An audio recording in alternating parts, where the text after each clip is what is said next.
आज मंगलवार को सुनिए हनुमान जी की कथा। प्रेम से बोलिए जय श्री राम। कथा का आरंभ। जब बाली को ब्रह्मा जी से ये वरदान प्राप्त हुआ कि जो भी उससे युद्ध करने उसके सामने आएगा उसकी आधी ताकत बाली के शरीर में चली जाएगी और इससे बाली हर युद्ध में अजेय रहेगा। सुग्रीव, बाली दोनों ब्रह्मा के औरस वरदान द्वारा प्राप्त पुत्र हैं और ब्रह्मा जी की कृपा बाली पर सदैव बनी रहती है।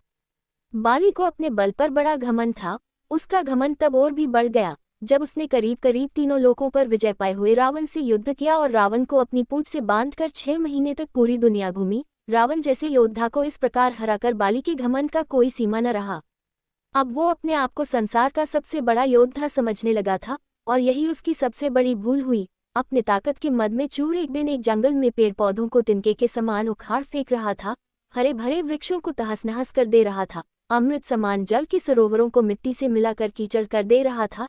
एक तरह से अपने ताकत के नशे में बाली पूरे जंगल को उजाड़ कर रख देना चाहता था और बार बार अपने से युद्ध करने की चेतावनी दे रहा था। है कोई जो बाली से युद्ध करने की हिम्मत रखता हो, है कोई जो अपने माँ का दूध पिया हो जो बाली से युद्ध करके बाली को हरा दे। इस तरह की गर्जना करते हुए बाली उस जंगल को तहस नहस कर रहा था। संयोगवश उसी जंगल के बीच में हनुमान जी राम नाम का जाप करते हुए तपस्या में बैठे थे। बाली की इस हरकत से हनुमान जी को राम नाम का जप करने में विघ्न लगा और हनुमान जी बाली के सामने जाकर बोले, हे वीरों के वीर, हे ब्रह्महंस, हे राजकुमार बाली। तब बाली किष्किंधा के युवराज थे। क्यों इस शांत जंगल को अपने बल की बलि दे रहे हो? हरे भरे पेड़ों को उखाड़ फेंक रहे हो, फलों से लदे वृक्षों को मसल दे रहे हो, अमृत समान सरोवरों को दूषित मलिन मिट्टी से मिलाकर उन्हें नष्ट कर रहे हो। इससे तुम्हें क्या मिलेगा? तुम्हारे और पिता ब्रह्मा के वरदान स्वरूप कोई तुम्हें युद्ध में नहीं हरा सकता, क्योंकि जो कोई तुमसे युद्ध करने आएगा उसकी आधी शक्ति तुम में समाहित हो जाएगी। इसलिए ही कपि राजकुमार अपने बल के घमंड को शांत कर और राम नाम का जाप कर। इससे तेरे मन में अपने बल का भान नहीं होगा और राम नाम का जाप करने से ये लोक और परलोक दोनों ही सुधर जाएंगे। इतना सुनते ही बाली अपने बल के मद चूर हनुमान जी से बोला, ए तुच्छ वानर, तू हमें शिक्षा दे रहा है राजकुमार बाली को, जिसने विश्व के सभी योद्धाओं को धूल चटाई है और जिसके एक हुंकार से बड़ा पर्वत भी खंड खंड हो जाता है।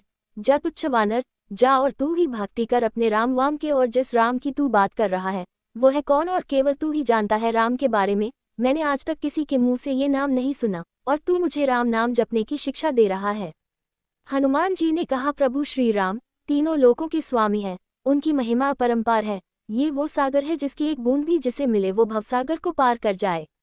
बाली इतना ही महान है राम तो बुला जरा, मैं भी तो देखूं कितना बल है उसकी भुजाओं में। बाली को भगवान राम के विरुद्ध ऐसे कटु वचन हनुमान जो को क्रोध दिलाने के लिए पर्याप्त थे।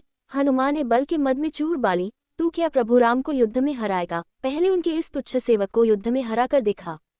बाली, तब ठीक है, कल के कल नगर के बीचों बीच तेरा और मेरा युद्ध होगा। हनुमान जी ने बाली की बात मान ली। बाली ने नगर में जाकर घोषणा करवा दिया कि कल नगर के बीच हनुमान और बाली का युद्ध होगा। अगले दिन तय समय पर जब हनुमान जी बाली से युद्ध करने अपने घर से निकलने वाले थे तभी उनके सामने ब्रह्मा जी प्रकट हुए। हनुमान जी ने ब्रह्मा जी को प्रणाम किया और बोले, हे जगत पिता, आज मुझ जैसे एक वानर के घर आपका पधारने का कारण अवश्य ही कुछ विशेष होगा।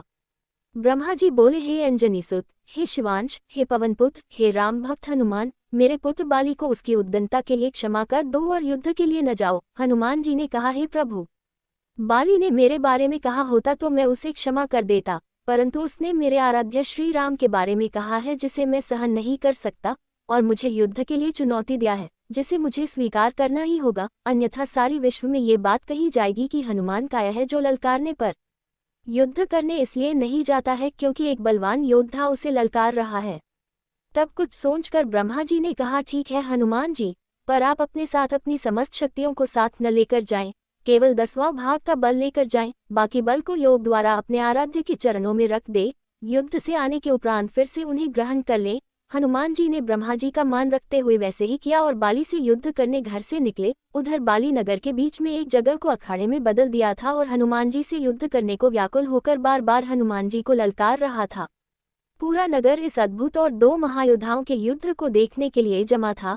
हनुमान जी जैसे ही युद्धस्थल पर पहुंचे, बाली ने हनुमान को अखाड़े में आने के लिए ललकारा।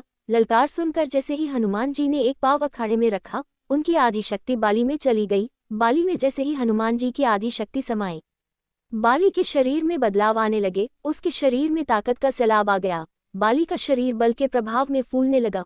उसके शरीर फटकर खून निकलने लगा। बाली को कुछ समझ नहीं आ रहा था। तभी ब्रह्मा जी बाली के पास प्रकट हुए और बाली को कहा, पुत्र जितना जल्दी हो सके यहाँ से दूर अति दूर चले जाओ।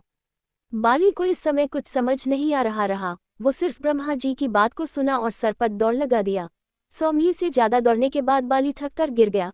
कुछ देर बाद जब होश आया तो अपने सामने ब्रह्मा जी को देखकर बोला, ये सब क्या है? हनुमान से युद्ध करने से पहले मेरा शरीर का फटने की हद तक फूलना, फिर आपका वहां अचानक आना और ये कहना कि वहां से जितना दूर हो सके चले जाओ, मुझे कुछ समझ नहीं आया। ब्रह्मा जी बोले, पुत्र जब तुम्हारे सामने हनुमान जी आए तो उनका आधा बल तुम में समा गया, तब तुम्हें कैसा लगा? बाली, मुझे ऐसा लग जैसे मेरे शरीर में शक्ति की सागर लहरें ले रही है।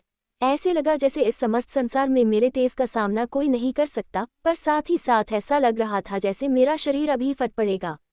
ब्रह्मा जो बोले, हे बाली, मैंने हनुमान जी को उनके बल का केवल 10वां भाग ही लेकर तुमसे युद्ध करने को कहा, पर तुम तो उनके 10वें भाग के आधे बल को भी नहीं संभाल सके। सोचो, यदि हनुमान जी अपने समस्त बल के साथ तुमसे युद्ध करने आते तो उनके आधे बल से तुम उसी समय फट जाते जब वो तुमसे युद्ध करने को घर से निकलते। इतना सुनकर बाली पसीना पसीना हो गया और कुछ देर सोचकर बोला, प्रभु, यदि हनुमान जी के पास इतनी शक्तियां हैं तो वो इसका उपयोग कहाँ करेंगे? ब्रह्मा, हनुमान जी कभी भी अपने पूरे बल का प्रयोग नहीं कर पाएंगे, क्योंकि ये पूरी सृष्टि भी उनके बल के 10वें भाग को नहीं सह सकती। ये सुनकर बाली ने वही हनुमान जी को दंडवत प्रणाम किया और बोला, जो हनुमान जी जिनके पास अथाह बल होते हुए भी शांत और राम भजन गाते रहते हैं, और एक मैं हूँ जो उनके एक बाल के बराबर भी नहीं हूँ और उनको ललकार रहा था, मुझे क्षमा करें। और आत्मग्लानि से भरकर बाली ने राम भगवान का तप किया और अपने मोक्ष का मार्ग उन्हीं से प्राप्त किया। पवन पुत्र हनुमान की जय। जय श्री राम, जय श्री राम।